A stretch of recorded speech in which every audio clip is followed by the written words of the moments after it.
En la cápsula recién pasada nos dedicamos esencialmente a determinar esta ecuación 3 asterisco a partir de la ecuación 1 asterisco, que fue un proceso algo matemáticamente extenso, pero en síntesis básicamente es una transformación de la expresión AC coseno de 2pi FCT más dentro del argumento del coseno un beta seno por 2pi FMT, que es básicamente la modulación de ángulo correspondiente a un tono puro, y lo transformamos en una suma de infinitos cosenos, infinitas sinusoides ponderadas por coeficientes de Bessel, que son función tanto de este índice de sumación K como también del índice de modulación beta. Ahora, esta expresión, 3 asterisco, luego la transformamos Fourier, es simplemente la transformada de un coseno, ¿no es cierto? La suma de infinitos cosenos se transforma sumando a sumando, y entonces genera aquí una horquilla en cada caso, y lo que comenzamos a ver que esta suma en K va moviendo en incrementos de FM las posiciones de estos impulsos, ¿sí? Entonces ya desde un comienzo podemos intuir de que el espectro de la modulación FM de un tono puro es una secuencia de líneas espectrales. Cada uno de estos impulsos delta genera lo que llamamos una línea espectral a saltos regulares de FM Hertz. Entonces lo que voy a hacer, voy a copiar esta ecuación y vamos a usarla como punto de partida para nuestra nueva cápsula, que es la interpretación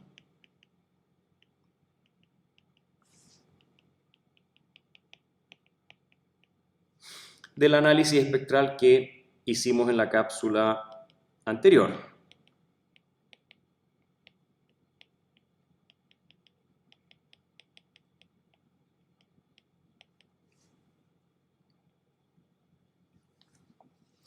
Ahora, tal vez lo primero que podemos hacer es dibujar la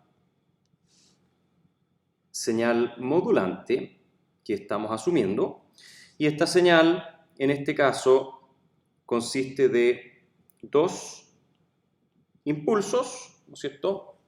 Es un tono puro modulante y un impulso está en frecuencia FM, el otro pulso está en frecuencia menos FM, y la amplitud de estos impulsos es A sub M. Esto es el módulo de la señal modulante vista en el dominio de la frecuencia. Entonces, esta frecuencia, este valor FM, aparece acá dentro de esta secuencia de líneas espectrales, y por lo tanto el espectro que resulta en frecuencia en la pasabanda a partir de la modulación FM de esta señal tiene un aspecto como el siguiente.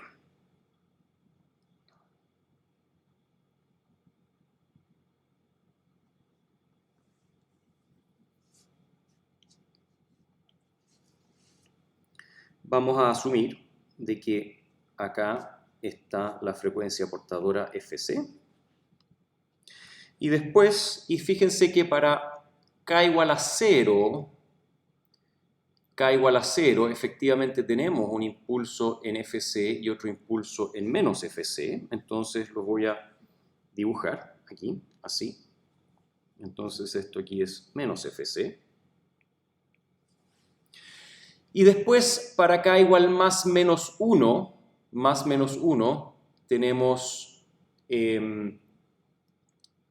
un corrimiento de más menos Fm con respecto a Fc, acá y acá. Entonces tenemos otros impulsos más ahí y los voy a dibujar arbitrariamente de otro tamaño. Y así sucesivamente, K igual más menos 2, K igual más menos 3, etcétera, van generando una secuencia de impulsos en torno a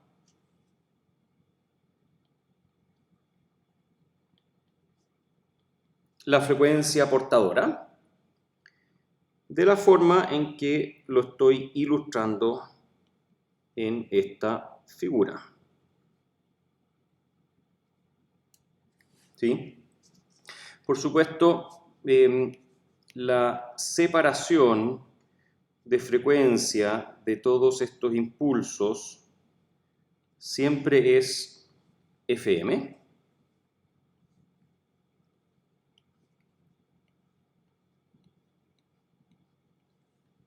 Siempre F sub m. Y el tamaño de cada uno de estos impulsos viene dado por el valor de la correspondiente componente de Bessel. Entonces, por ejemplo, esto acá es con K igual a 0, entonces acá tenemos J sub 0 de beta. Esta de acá es 1, 2, 3, entonces esta es J sub 3 de beta. Y aquí tenemos menos 1, menos 2 para ilustrar acá. Esta podría ser J menos 2 de beta. ¿Sí? Acá ocurre exactamente lo mismo, por supuesto, porque desde luego que hay una condición espejo. Ahora, lo que es interesante de observar es qué valores van tomando estas series de Bessel, estas integrales de Bessel, y para eso tengo preparadas algunas figuras. Recuerden que el parámetro relevante aquí es beta. Beta, ¿no es cierto?, viene definido por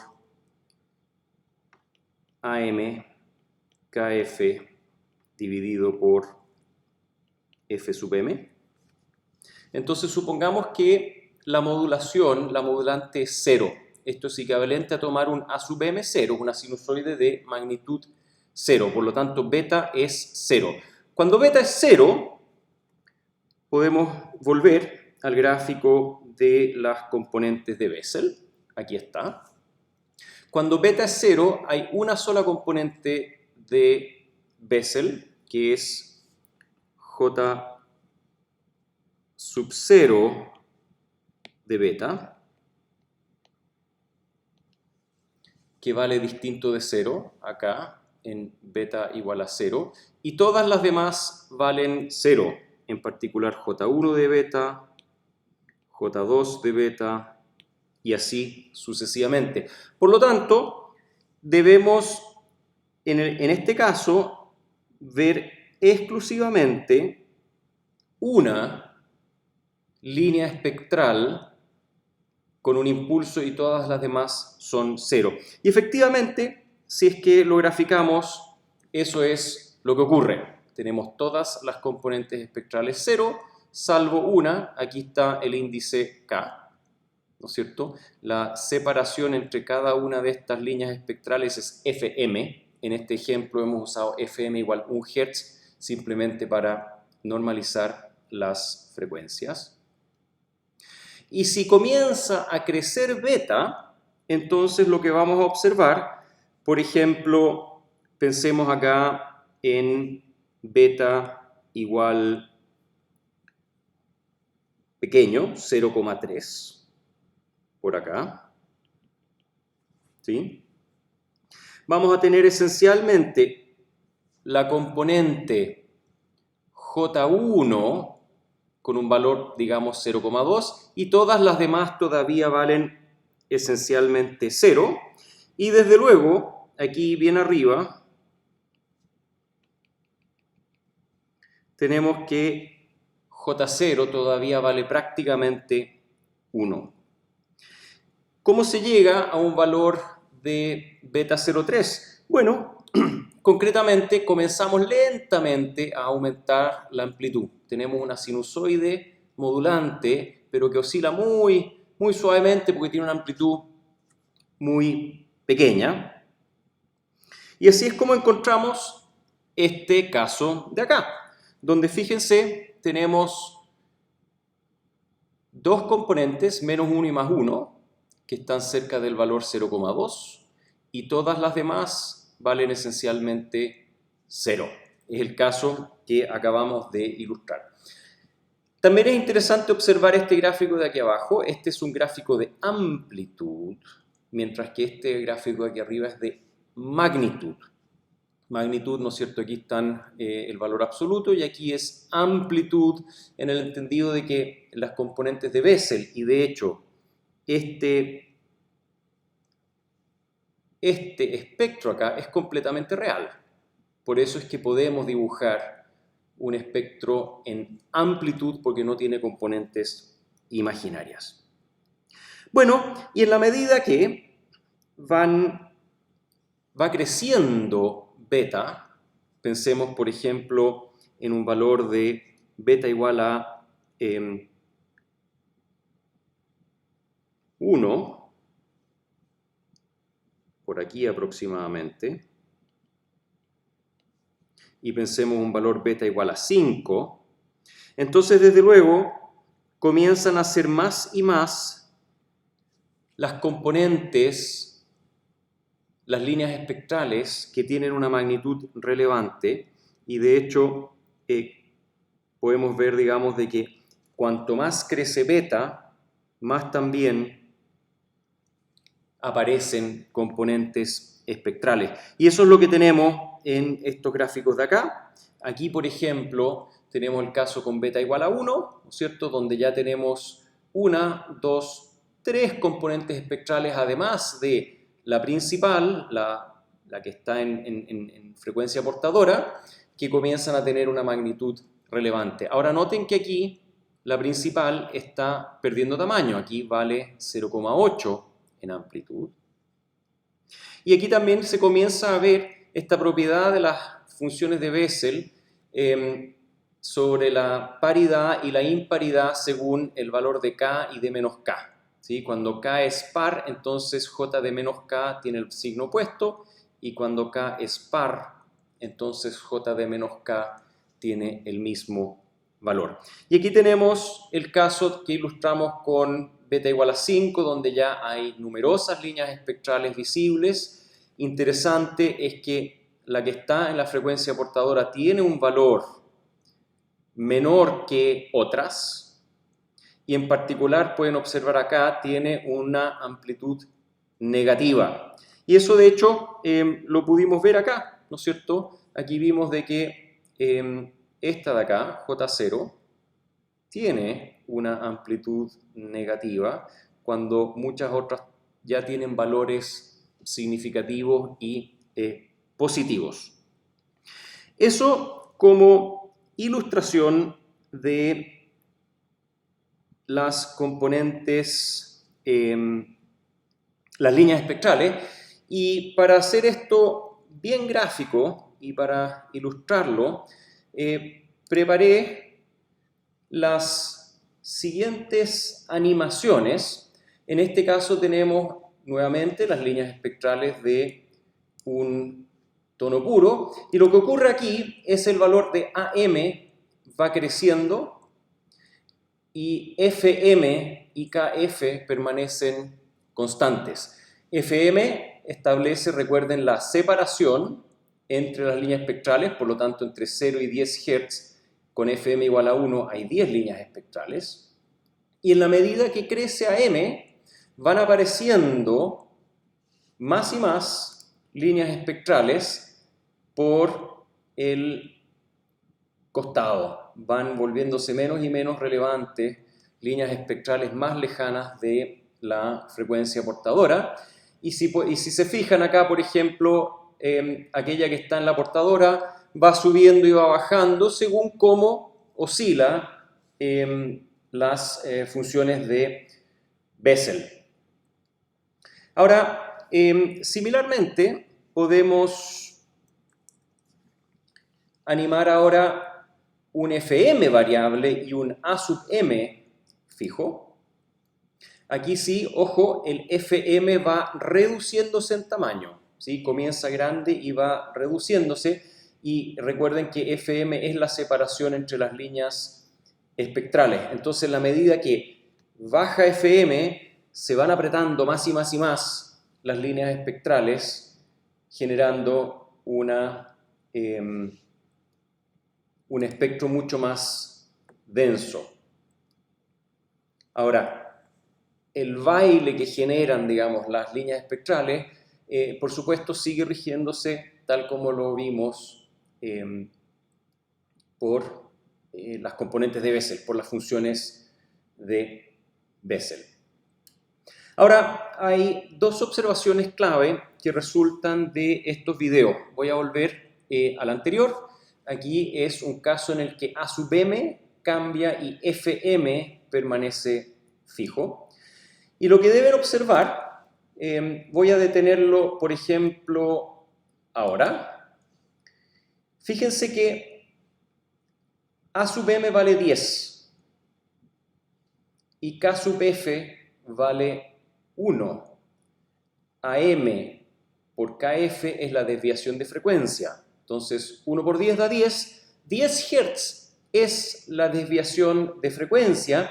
Y uno puede observar más o menos que el ancho de banda de esta modulación de FM de un tono puro es de 20 Hz en la pasabanda. Continuemos y dejemos que AM, por ejemplo, llegue a un valor de 25. 20, 21, 22. Ahí está. AM vale 25 y fíjense, el ancho de banda vuelve a ser esencialmente 2 veces la desviación de frecuencia. Entonces aquí ya podemos observar un primer comportamiento empírico del ancho de banda como aproximadamente 2 veces la desviación de frecuencia. Ahora, veamos qué es lo que ocurre con el ancho de banda en la animación con un FM que va cambiando. Comenzamos a observar cómo se van juntando las líneas espectrales. Y voy a detenerlo en este punto de acá, donde aproximadamente el ancho de banda es del orden de 15. Y fíjense que la desviación de frecuencia, que es el producto de estas dos, sigue siendo 15. Y si uno lo deja avanzar, este punto de acá, 15, no cambia. Vale decir, el ancho de banda sigue estando dado aproximadamente por 2 veces la desviación de frecuencia. Ahora observemos un caso especial. Este caso particular de acá, que quiero volver a ilustrarlo en esta figura. Observamos que en este caso, con un beta pequeño, 0,3, solo las primeras 2 líneas espectrales tienen un valor de energía relevante y todas las demás no son relevantes en términos de energía y en términos de ancho de banda. Es decir, para beta pequeño, y recordando que esta separación es FM, es la frecuencia del tono puro que se está modulando, podemos decir que con beta pequeño, el ancho de banda es aproximadamente 2 veces FM. Volvemos ahora a la animación. El caso que acabamos de discutir es exactamente este. Tenemos un caso de beta pequeño, aquí 0,5, podemos volver un poquito atrás, 0,4, ahí, ¿sí? Es un beta pequeño y este es exactamente el caso en donde estas son las únicas dos líneas espectrales de tamaño relevante. Si es que avanzamos un poco, llega un momento en que vienen acercándose, voy a retroceder, las siguientes líneas espectrales comenzando a crecer en energía, en relevancia, y hasta este punto yo diría un beta menor que 1 de todas maneras, beta menor que 0,5, posiblemente menor que 0,3.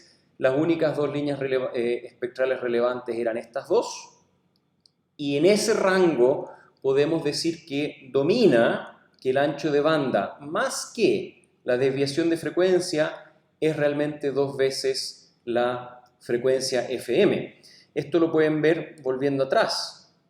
Acá, la desviación de frecuencia sigue siendo 15, pero el ancho de banda claramente viene dado por 2 veces la distancia FM a la frecuencia portadora. Viene dado por este ancho de banda de acá. ¿Por qué? Porque las siguientes líneas espectrales ya son irrelevantes. Entonces, en la medida que crece beta, acá dejamos esta zona en la cual FM, o 2 veces FM, es el rango dentro del cual se encuentra la energía de la señal, y comienza a dominar, para un valor de beta grande, comienza a dominar que 2 veces la desviación de frecuencia es un buen indicador del ancho de banda. Entonces, con estas ideas, quiero terminar esta cápsula y comenzar la siguiente, en la cual vamos a ver cuáles son las consecuencias de lo observado en términos de cómo poder estimar el ancho de banda de una modulación FM.